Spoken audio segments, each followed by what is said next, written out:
Hello there, dear friends, and welcome once again to the Relaxed Fantasy Review. Today, we're diving into another set of backgrounds from D&D, and we're diving into the Guildmasters Guide to Ravnica. This book was a crossover between Magic the Gathering and Dungeons & Dragons, since they're both owned by Wizards of the Coast. And within the Guildmaster's Guide to Ravnica are several brand new backgrounds, each linked to the guilds of Ravnica. The backgrounds represent what your character was before they became an adventurer. Before your bard was a bard, they were an entertainer singing in the taverns. Before your druid was a druid, they were a hermit living in the forests. Before your cleric was a cleric, they were an acolyte working in a temple. What did you do before you became a full-time adventurer? That's a background, and it gives you quite a bit of extra skills and some proficiencies and powers that really can help round your character out. And in Ravnica, there are 10. Yes, there are 10 backgrounds because there are 10 guilds of Ravnica, and each one has its own background associated with it. We're going to get into the details of these backgrounds in just a minute. But before we do, I'd like to let you know, Relaxed Fantasy Review has memberships. For just $1 a month, you can support me here on YouTube and get a couple benefits. First, you get a little badge next to your name in the comments, letting folks know that you're a supporter. But also, you get early access to the videos. I upload videos every other day, and if you're a member, you get access to them a day before everyone else. If that interests you, you can click the join button just below the video down there. If it doesn't, I'm still thankful that you're here. Thank you for watching. I really appreciate the support that you've given me here on YouTube. So, the 10 guilds of Ravnica and the backgrounds associated with them. We'll go through them in alphabetical order, starting with the Azorus Functionary. Yes, the Azorus Functionary effectively represents the police of Ravnica. They gain two skill proficiencies, Insight and Intimidation. Some very good social skills. I say 9 out of 10 for those. They also gain 2 extra languages, which is always handy for social roleplay and social skills. I say 9 out of 10 for that as well. Then they get a feature called Legal Authority. The idea behind this feature is that they are recognized as the police, and if they need to get somewhere or they need to talk to someone, if you have this background and you're tied to this guild, then that means the people will respect you, if not fear you a little bit. It's the same way you would the police in real life. This can be quite helpful when it comes to getting around the city and getting places that maybe you shouldn't be in, or, representing something. I'd say that this is an 8 out of 10 feature, not bad. And then you also get an expanded spell list. These spells are not automatically added to your spells known, they're simply added to the list of your class, whatever it is, if you're a spellcaster. The guild gives you some decent spells. On there is Command, there is the Dominate Person, as well as Counterspell. That's also a really, really good one. I say overall, the list is about a 7 out of 10. Some pretty good ones on there. Overall, this background is an 8 out of 10. Really, really strong when it comes to its skills and its extra proficiencies.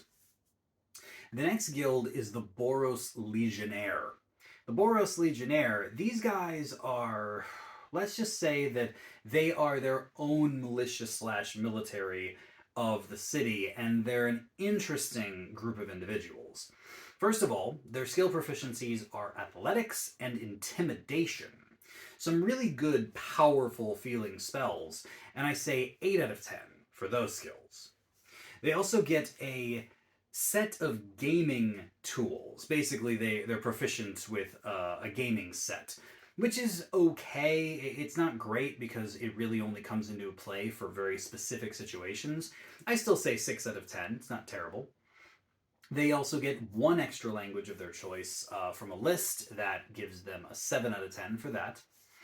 And they can go to the Legion stations. That's their special feature. Basically, you can get free lodging and healing and services at any place where your legion has a base. That's a really handy thing when you're in a massive city, and I say that's an 8 out of 10 feature. Finally, their expanded spell list is all about burning things. They are very offensive based.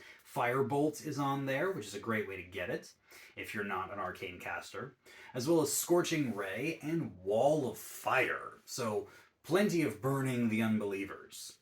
The Boris Legionnaire is very, very strong when it comes to offensive purposes.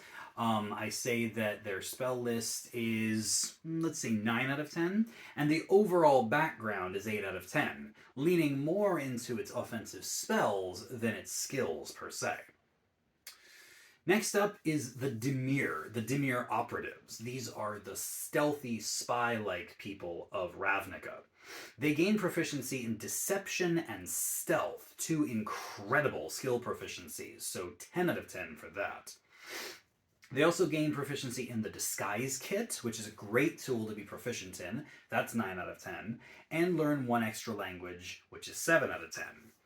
Their special feature is False Identity, which effectively means that they have a separate identity that's linked with one of the other 9 guilds, and most people who know them believe them to be in one of the other guilds. It's amazing for espionage and infiltration and can make a really, really fun story. Not to mention it means you have resources in multiple guilds, which you can use to your advantage. This is a 9 out of 10 feature for me. And as far as their spell list goes, their guild spells include Disguise Self, which seems pretty obvious to me, as well as Mage Hand, and later on, Arcane Eye. Wonderful spell list. I say 8 out of 10 for the whole thing, and a 9 out of 10 for this background. Very, very good when it comes to the backgrounds of Ravnica. One of my favorites. Then you've got the Golgari Agent. The Golgari Agents are, well, let's just say that they're interesting. They come from a sort of a guild that is very urban and very kind of in the Undercity. They get the skill proficiencies Nature and Survival because they come from a place in the city that's been overtaken by nature. These are decent proficiencies, knowledge-based skills and tracking-based skills, 7 out of 10 for those proficiencies. They also get proficiency in the Poisoner's Kit, which is one of those kits which sounds cooler than it really is. It's not the worst in the game, but it's certainly not my favorite. I think that it is hard to use. I say 6 out of 10 for that one. They also get a free language, so that's 7 out of 10. And then they get the Intercity Paths feature. The concept here is that they are very familiar with the places in the city that their guild is located, and they're able to navigate the city easier. This can come in very handy when you're running missions in urban environments, and I say that it's 8 out of 10 territory. And then finally, their spells they're okay, but there's a lot here to be desired. Like, they get Spare the Dying, which is a cantrip, and then they get something like Spider Climb and Animate Dead. Both decent spells, but the list overall is a little lacking. I say it's a 5 out of 10 list, and the overall Golgari Agent I give a 7 out of 10, not the strongest.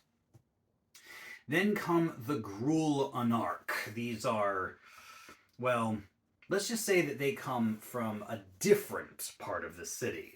A little more of a, would you call it lower class? But they come from a rougher part of the city. Their skill proficiencies are Athletics and Animal Handling. Animal Handling, for me, is not a great skill. It's one of the lower ones. But Athletics is decent. I say 7 out of 10 for those. Then they get proficiency in the Herbalism Kit, which is another one of those tools that I think needs reworking because it just isn't clear what you can really do with it. It says you can do stuff and it's hard to really pull it off. 5 out of 10 for the Herbalism Kits. And they get a language here as well, 1 language, so that's 7 out of 10. And then they get something called the Rubble Belt Refuge. Basically, when you go to the more rundown areas of the city, you know where to find shelter. You know the common folk, you know the poor folk of the city, and they're happy to help you out. This is okay, again, if you're going to be hanging around those areas of the city. I say 8 out of 10 for this feature. And then when it comes to your spell list, this one is interesting.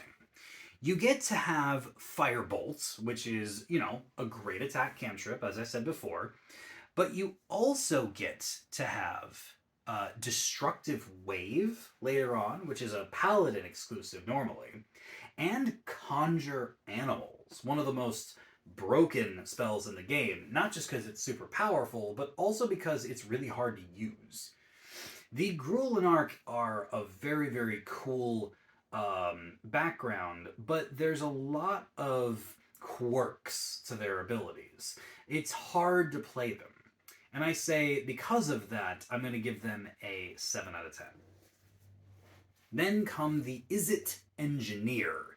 These are the ones that legitimately build a lot of the machines and a lot of the structures of Ravnica. They get proficiency in Arcana and Investigation, great intelligence-based skills, 8 out of 10 for that. And they get proficiency in a Artisan's Tool of their choice, so 9 out of 10, because you can pick your favorite, and a language of their choice, so that's another 7 out of 10. Then they get a feature called Urban Infrastructure. This allows them to understand the blueprints of buildings and the sewers or the tunnels or whatever. Basically, the areas of the city that would need technical expertise to get, these guys either have the knowledge or know where to find it. This is specifically good for either criminal activities like heists or escaping or laying ambushes. It's a little specific because it's not just navigation. It's specifically construction. I say 7 out of 10 for the feature. And then their Izzet Guild spells, they get some crazy stuff. They get Chaos Bolts, which is wild, and they get Heat Metal, which is thematic, as well as Rope Trick, which is a fun little spell that is really helpful a lot of the time. 8 out of 10 for their spell list, and 8 out of 10 for their background. Really, really interesting. Then you get the Orzhov Representatives. These are the corrupt religious individuals that, effectively what they are is they are the Vatican. Sorry to any Catholics. They hold the money and they hold the power. These guys get proficiency in Intimidation and Religion, which makes sense. A knowledge and charisma-based skill, I say 8 out of 10 for those proficiencies. They also get 2 extra languages, giving them that little bit of extra edge in social encounters, so 9 out of 10 for that. And then they have the feature known as Leverage. And Leverage is that special ability you can get to let you gain advantage over people in social environments, finding out their secrets and just leaning onto them enough. It's a very, very, manipulative way to run your game, but it certainly works. It does its job, and I say that's a 9 out of 10 feature to have on a character. Finally, your Orzhov Guild spell list. You gain Guidance, which is kind of wild, one of the best cantrips in the game, as well as Command and Spirit Guardians. Very, very cleric themed in this. In fact, the whole thing feels like a dark side cleric. And I think that it would work great as a cleric, but anyone could take this background and lean into it. I say 8 out of 10 for this one. It's really good. Then you have the Rakdos Cultists. This is the cult of Ravnica. They have all sorts of crazy connections in the underworld. Their skill proficiencies are acrobatics and performance, because they have quite a bit of theatrics and drama to their background. Not terrible. I say 7 out of 10 for those two. They also get an instrument. And instruments are one of, like, unless you are specifically playing a bard, I don't really care that much. If you really want to play an instrument, that's fine, but for me, this is like a 3 out of 10. Not that impressive. You also get one extra language, so that's another 7 out of 10. And then you get the feature known as Fearsome Reputation. Basically, wherever you go, people know that you're connected to the cult, so the Rakdos cult. And because these guys have a very Joker-esque, dramatic persona in the city, people are scared of you. And that means you can frighten them away from fighting, or potentially even frighten information out of them. It's actually an interesting feature, but it can also work against you. Because if you run into bold individuals from the other guilds, you've already got yourself at a disadvantage. So this is very much a hit or miss feature. I say 6 out of 10 for that. And then you get some really interesting spells on your list. You got yourself Vicious Mockery, crazy way to get that spell, as well as some really potent battlefield spells. Dissonant Whispers, Fear, and Haste is also on here. I say 9 out of 10 for this spell list. Very solid. But overall, it doesn't quite drag the Rakdos cultist up. It feels like these guys, other than their spell list, are lacking a little bit. I say 6 out of 10 for this background. Unless you really want the spells, maybe give this one a pass. Next up, and we're getting close to the end, the Silnsa Initiate. These are the druidic people. They're the ones that are very connected to nature and very connected to the good side and the light side and the life of the city of Ravnica. These guys get proficiency in nature as well as persuasion. Some great skills there as far as charisma and knowledge go. I say 9 out of 10. They also get a proficiency in a toolkit of their choice, which is 9 out of 10, and an extra language, which is 7 out of 10.